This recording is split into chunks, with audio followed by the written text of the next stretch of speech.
आज मैं अपनी टेरेस गार्डन के ऐसे हिस्से में हूँ जहाँ पर कंपोस्ट बिन्स होते हैं और पुरानी मिट्टी होती है। ये देखो कैसी मिट्टी है ये। आप मुझसे अक्सर पूछते हो ना कि क्या हम पुरानी मिट्टी को रीयूज़ करें, क्या फेंक दें, रीयूज़ करनी है तो कैसे करनी है। तो इस वीडियो में मैं आपको स्टेप बाय स्टेप दिखाऊंगी कैसे मैं पुरानी मिट्टी को रीयूज़ करके पूरा गार्डन चलाती हूँ। तो नमस्ते, सलाम और सत श्री अकाल। मैं हूँ चेतना गेट माई हार्वेस्ट से। कैसे हैं आप सब? आशा करती हूँ सब बढ़िया है। कुछ गड़बड़ है तो जल्दी से ठीक हो जाएगी। वीडियो शुरू करते हैं। सबसे पहले ये समझने की ज़रूरत है कि सभी तरह की पुरानी मिट्टी रीयूज़ करने लायक नहीं होती है। तो 3 कैटेगरीज में मैं पुरानी मिट्टी को डिवाइड कर रही हूँ जो ज़्यादातर हमारे पॉट्स में पाई जाती है। सबसे पहली वाली जो है वो नॉर्मल ओल्ड सॉइल है, मतलब नॉर्मल पुरानी मिट्टी। पौधा इसलिए मरा कि हीट थी, ज़्यादा गर्मी थी, या हम भूल गए उसे पानी देना, कोई भी नॉर्मल रीजंस की वजह से। कोई फंगस नहीं है मिट्टी के अंदर। बस क्या करना है, मिट्टी का स्ट्रक्चर इम्प्रूव करने की ज़रूरत है और हम उसे रीयूज़ कर सकते हैं। फिर है दूसरी कैटेगरी की मिट्टी जो है डिजीज्ड मिट्टी, मतलब बीमारी लगी हुई है मिट्टी के अंदर। पौधा जब आपको मरा हुआ मिला तो उसकी रूट्स जो है वो काली गली हुई रूट्स थी।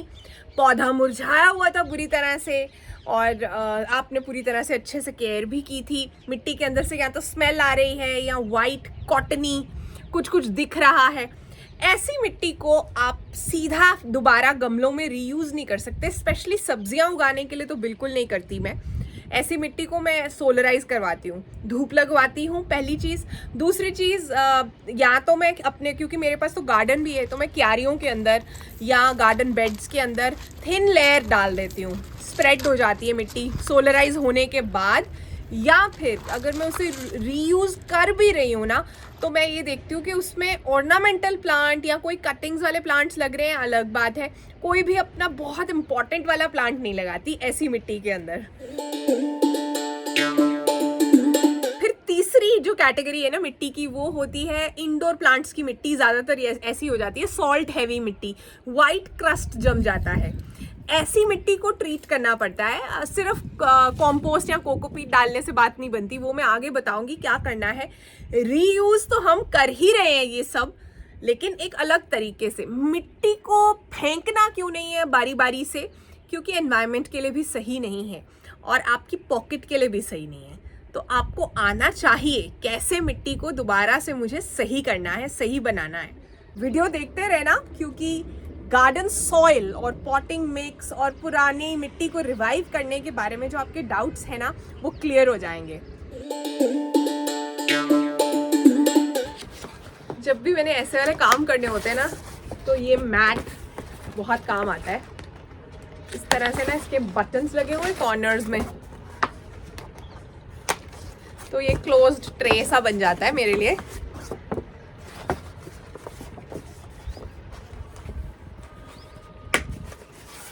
ये देखो, इसमें से मिट्टी बाहर नहीं जा सकती ना। अब ये है कैटेगरी ए की मिट्टी, जो कि नॉर्मली पुरानी मिट्टी है, कॉम्पैक्टेड सॉइल है। सबसे ज़्यादा ऐसी वाली मिट्टी होती है जिसको हम कह देते हैं कि बेजान मिट्टी है, यूजलेस है, इसे फेंक देते हैं, पत्थर बन गए हैं। ऐसा कुछ नहीं है। पहले उसे जब तोड़ लेना है अच्छे से, फिर उसके अंदर से सारे बड़े बड़े रूट्स, स्टोन्स यानी पत्थर, कोई प्लास्टिक के पीसेस हैं, वो निकाल दो। ये बेसिक क्लीनिंग है। एक छन्नी या सीव का इस्तेमाल कर रही हूँ ताकि जो रूट्स हैं और पत्थर हैं, कोई ऐसी चीज़ें हैं, वो ऊपर ही रह जाएं, नीचे नहीं जाएं।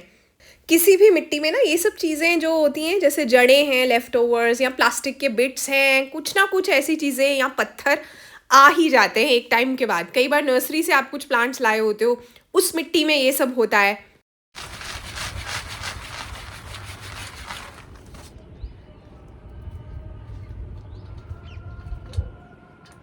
सीव करने से ना मिट्टी का टेक्सचर चेंज हो जाता है पूरी तरह से। और लग रहा है ना कि पुरानी मिट्टी बहुत हार्ड है, तो पहले ना उसको जरा सा गीला कर लेना, या एक दिन पहले थोड़ा पानी दे देना उसके अंदर, तो आपके लिए ना उसके साथ काम करना थोड़ा आसान हो जाएगा। कॉम्पैक्टेड मिट्टी को यूज़ क्यों नहीं कर सकते? ये जो मिट्टी सीमेंट के जैसी हो जाती है, बिल्कुल बहुत ज़्यादा स्ट्रॉन्ग, इससे ना प्लांट्स की जो जड़ें हैं वो सफोकेट होती हैं, डिफॉर्म्ड रूट्स बनती हैं, अच्छे से जड़ें नहीं बनती। आप खाद डालोगे भी तो प्लांट न्यूट्रिशन नहीं ले पाता। जो अच्छी मिट्टी होती है ना, जब आप उसको हाथ में लो तो वो हल्की सी क्रम्बल हो, ना ही बिल्कुल पाउडर हो जाए, ना ही बिल्कुल पत्थर जैसी। अब हमने अभी तक सिर्फ मिट्टी को सीव किया है, तैयार किया है पुरानी मिट्टी को। आगे कुछ और भी करना है इसमें, पर देखकर लग रहा है कि ये मिट्टी कितनी कॉम्पैक्टेड थी और ये सब पत्थर और रूट्स वगैरह रह गए। अभी भी वीडियो देखते रहो, क्योंकि लास्ट में ना मैं एक क्वेश्चन का जवाब दूंगी जो मुझसे बहुत पूछा जाता है। मैं हिंदू हूँ, सिख हूँ, क्रिश्चियन हूँ, मुस्लिम हूँ, मेरा रिलीजन क्या है, बहुत पूछते हैं मुझसे, स्पेशली शॉर्ट वीडियोज़ के नीचे। कैटेगरी बी यानी डिजीज़ वाली मिट्टी के बारे में तो मैंने पहले ही आपको बता दिया कि मैं पहले इसे सोलराइज करती हूँ और फिर गार्डन में एक थिन लेयर की तरह क्यारियों में डाल देती हूँ। कैटेगरी सी वाली मिट्टी है जो सॉल्ट हैवी मिट्टी हो जाती है, उसको ना अच्छे से फ्लश करना है पानी से, वो सॉल्ट्स को निकालना है, तो ओवर वाटर करना है, ड्रेनेज होल्स में से पानी निकले अच्छे से। फिर उसके बाद इस मिट्टी के स्ट्रक्चर को ठीक करेंगे, वो मैं आगे बताऊँगी क्या करना है। कंपोस्ट है ना, वो मिट्टी का खाना है, न्यूट्रिएंट्स भी ऐड करती है, स्ट्रक्चर भी ऐड करती है, लेकिन अगर आपने ज़रूरत से ज़्यादा डाल दी तो वाटर लॉगिंग होती है, प्लस फंगस इश्यूज आते हैं गमले के अंदर। तो जैसे अब ये इतनी मिट्टी है ना, इसके अंदर मैं ये कंपोस्ट डाल रही हूँ, ये देखो इतनी मिट्टी है।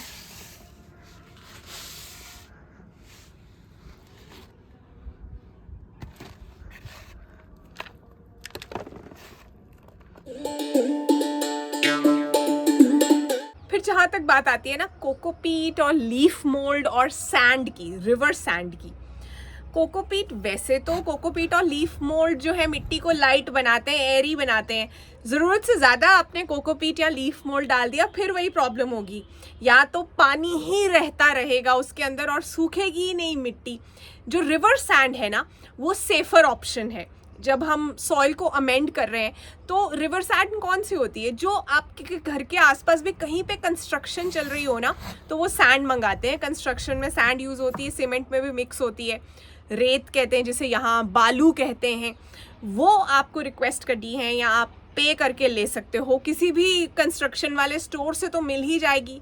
ग्रे कलर की भी होती है, ब्राउन कलर की भी होती है, दोनों ही सेफ हैं। अगर आपको थोड़ी मोटी वाली मिल जाए ना सैंड, फिर तो बहुत ही बढ़िया। फिर तीसरी चीज़ जो सॉइल अमेंडमेंट में अक्सर यूज़ होती है, नीम की खली। मैं रिकमेंड भी करूँगी कि वो करनी चाहिए, स्पेशली जब हम पॉट्स को बारी बारी यूज़ कर रहे हैं ना। अब ह्यूमनली पॉसिबल नहीं है हर वक्त पॉट्स को उल्टा करना, फिर मिट्टी को सोलराइज करना, फिर दोबारा से मिट्टी को अमेंड करके भरना। तो आप बहुत आराम से नीम की खली जो है वो आप डाल सकते हो। अच्छी फ्लावरिंग फ्रूटिंग चाहिए तो बोन मील या रॉक फॉस्फेट तो चाहिए ही है। मैं क्या करती हूँ ना, यहाँ छत पर इस एरिया में बॉक्सेस में कंपोस्ट, रेत, सब कुछ स्टोर कर लेती हूँ। मिट्टी भी अगर ज़रूरत है ना रिवाइव करने की, तो पहले पुरानी मिट्टी स्टोर कर लेती हूँ। ये देखो सैंड है इस बॉक्स में।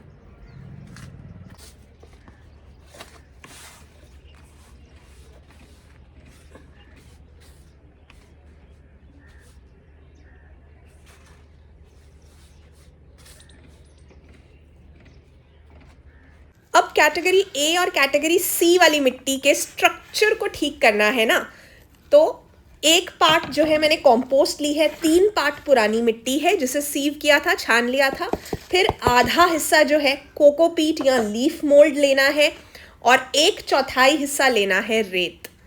अब ये जो मिट्टी सीव की है, ये चाहे हो सकता है हमारी चिकनी मिट्टी थी जो कि पत्थर बन गई थी, या ऐसी मिट्टी थी जिसके अंदर सॉल्ट ज़्यादा था, हमने बहुत ज़्यादा पानी डालकर सॉल्ट को पहले फ्लश किया था, फिर मिट्टी को सुखा लिया था, फिर छान लिया था। अब इस मिट्टी के अंदर हमने अमेंडमेंट्स डाली हैं जिनके बारे में मैंने पहले आपको एक्सप्लेन किया है, और ये देखो कितना बढ़िया जो है सॉइल स्ट्रक्चर बन रहा है। बहुत ही बढ़िया वेल ड्रेनिंग सॉइल इसी को कहते हैं। अभी मिथ मैं आगे बताती हूँ, लेकिन पहले ये देखो, अगर मिट्टी पर ऐसे ग्रीन ग्रीन दिख रहा है ना, इसका मतलब है मिट्टी थोड़ी कॉम्पैक्टेड है या सनलाइट कम मिली, ये सर्दियों का टाइम था ना, तो इसलिए। लेकिन ये मिट्टी अनहेल्दी नहीं है। तो इस केस में क्या करना है, ऊपर की 1-1.5 इंच लेयर जो है ना वो निकाल लो, और उसके बाद उसके अंदर कोकोपीट, सैंड और कॉम्पोस्ट का मिक्सचर डाल दो, तो बस मिट्टी को भी थोड़ा सा रिवाइवल मिल जाएगा।